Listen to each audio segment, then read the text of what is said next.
Welcome back once again in the channel Interior.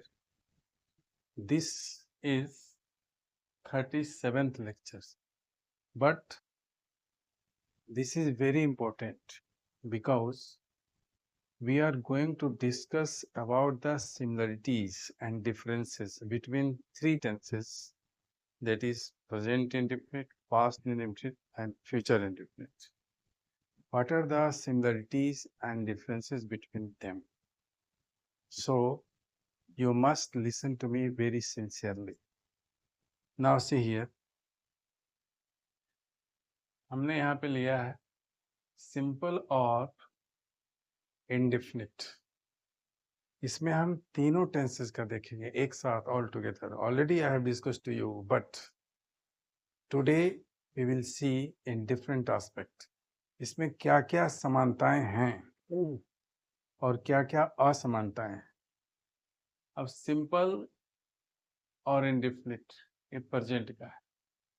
You can say simple, present और present indefinite. क्या बताता है? ये बताता है सिर्फ इतना ही कि किसी का हैबिट या प्रोफेशन क्या है। ये सिर्फ हैबिट या प्रोफेशन के बारे में बताता है। ऑलरेडी हमने यहाँ पे लिखा है नो टाइमिंग कंसिडरेशन। यहाँ पे टाइमिंग का कोई कंसिडरेशन नहीं है। तीनों टेंसेस के लिए लागू होता है, पास्ट इंडेफिनिट हो, प्रेजेंट इंडेफिनिट हो या फ्यूचर इंडेफिनिट हो। तीनों में टाइम का फैक्टर है ही नहीं। This is very important point to be noted down. तो आप देखिए, प्रेजेंट इंडेफिनिट में हैबिट या प्रोफेशन की बात होती है। इसमें फॉर्मेट क्या है? सब्जेक्ट, उसके बाद मेन वर्ब आता है। मेन वर्ब में कहीं कहीं एस या ई एस हम लगाते हैं या कहीं नहीं भी लगाते। Main verb S E S और नॉट प्लस कॉम्प्लीमेंट। कॉम्प्लीमेंट का कोई लिमिट ही नहीं, आप आगे सेंटेंस को चाहे जितना लंबा कर लें। जो जोड़ते हैं एक्स्ट्रा उसी को हम बोलते हैं कॉम्प्लीमेंट। लेकिन subject and main verb plus S और ई एस, यह सेंटेंस यहाँ पे कंप्लीट हो गया। प्रेजेंट टेंस का मामला, प्रेजेंट इंडेफिनिट का मामला है फिनिश, उसके बाद कॉम्प्लीमेंट। अब यहाँ पे देखिए, जब सब्जेक्ट आई, वी, यू, वॉइस, दे ये सारे रहेंगे। I, we first person, you second person, you and you, वॉइस प्लूरल थर्ड पर्सन का, दे भी प्लूरल है। इसके साथ मेन वर्ब अपने मेन फॉर्म में ही आता है। तो I go to the market daily, ये कॉम्प्लीमेंट का पार्ट है। सब्जेक्ट प्लस वर्ब, सेंटेंस का मामला फिनिश हो गया। ये कॉम्प्लीमेंट है। I go to market daily, we go to market daily, you go to market daily, boys go to market daily. इस तरह से ये पार्ट कॉम्प्लीमेंट का है, यहाँ पे लिखा हुआ है। इसके अलावा अगर ही, सी, इट या कोई व्यक्ति आता है तो यहाँ पे गो के बदले गोज लगेगा। कम अगर आता है तो कम्स लगेगा।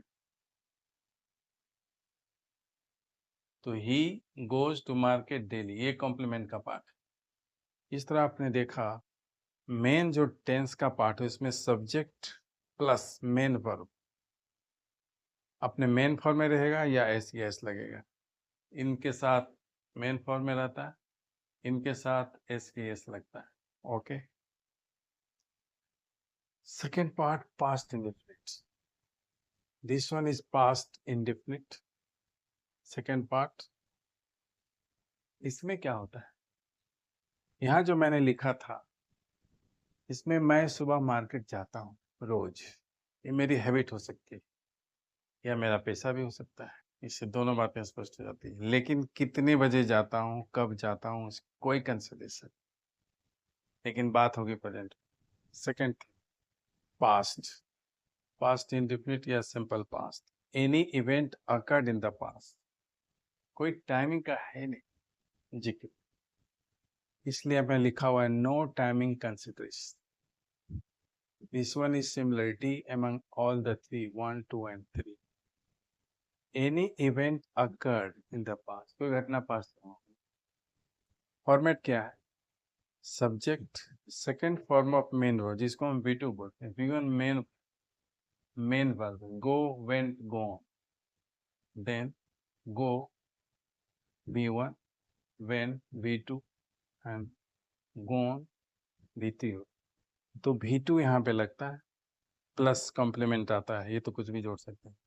तो V2 का प्रयोग, this is very remarkable point, कि V2 का प्रयोग केवल और केवल पास्ट इंडेफिनिट में ही होता है, यह simple past. This point is very important, हमेशा आप याद रखें कि V2 का प्रयोग सिर्फ पास्ट इंडेफिनिट में होता है, इसके अलावा कहीं। तो इसका फॉर्मेट क्या है? Subject, second form of main verb V2 plus complement. जैसे यहाँ पे सब के साथ V2 है, कोई इफ बट है नहीं। आई हो, वी हो, यू हो, ही हो, राम हो, कोई भी हो। Went to the market daily, ये कोई भी है। मैं मार्केट गया था रोज, हम लोग मार्केट गए थे रोज, तुम मार्केट रोज गए थे, या आप मार्केट रोज गए थे, वह मार्केट रोज गया था, राम मार्केट रोज। तो वेंट सब के साथ है, कोई चेंज नहीं, कॉमन है। और ये भी हमने कॉम्प्लीमेंट कॉमन सब के लिए यहाँ पे लिखा है। Now come to future. Future indefinite या सिंपल फ्यूचर, इसमें क्या हो?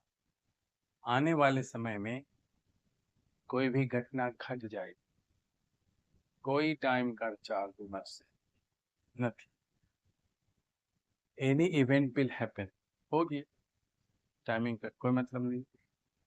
फॉर्मेट सिंपल है। सब्जेक्ट यहाँ पे पहली बार इंडेफिनिट टेंस में, फ्यूचर के इंडेफिनिट टेंस में हेल्पिंग वर्ब यूज होता है। इसके अलावा ना तो इसमें हेल्पिंग वर्ब है प्रेजेंट इंडेफिनिट में, और ना ही पास्ट इंडेफिनिट में हेल्पिंग वर्ब है। This is very remarkable point, and this is the difference between these two and the third one। ये difference, helping verb केवल फ्यूचर इंडेफिनिट में ही आता है। तो फ्यूचर इंडेफिनिट में एनी इवेंट विल हैपन, कोई घटना घटेगी सिंपली। फॉर्मेट सिंपल है, सब्जेक्ट के बाद हेल्पिंग वर्ब आता है, फिर मेन वर्ब अपने मेन फॉर्म में ही रहेगा, यानी V1 प्लस कॉम्प्लीमेंट सब में होता है। हेल्पिंग वर्ब में क्या होगा? यहाँ पे विल और शैल, कहाँ पे विल और शैल लगेगा आगे आपको क्लियर हो जाएगा।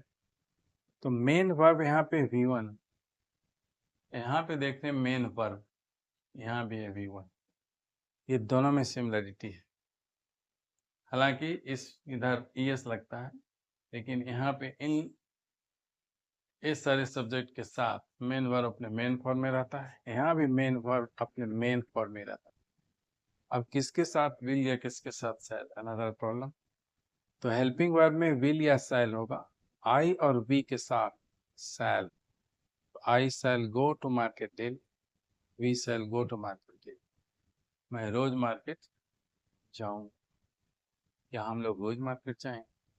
इसके अलावा ये कॉम्प्लीमेंट का पार्ट है, गो टू मार्केट डेली।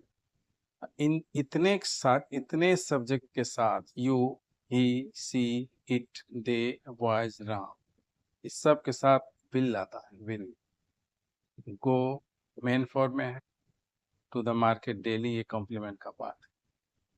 तो हमने देखा कि प्रेजेंट इंडेफिनिट, पास्ट इंडेफिनिट और फ्यूचर इंडेफिनिट, या सिंपल प्रेजेंट या सिंपल पास्ट या सिंपल फ्यूचर में छोटा स्ट्रक्चर होता है। सब्जेक्ट, उसके बाद वर्ब का पार्ट आता है, केवल फ्यूचर में हेल्पिंग वर्ब है, इन दोनों में हेल्पिंग वर्ब नहीं है। इसका सो सिंपल बिकॉज इसमें V2 आता है सेकंड फॉर्म, इसमें मेन वर्ब के आगे कहीं एस लगता है या नहीं लगता है। आपने देखा वेरी क्लियरली, ये बहुत इंपॉर्टेंट है, तीनों को डिफरेंशिएट करना, इसमें क्या समानताएं हैं क्या असमानताएं। Now okay, this is enough for today. In the next video, I will take up same topic, and that will be present continuous, past continuous and future continuous। फिर तीनों में देखेंगे क्या सिमिलरिटी है क्या डिसिमिलरिटी है। Okay, thank you for today.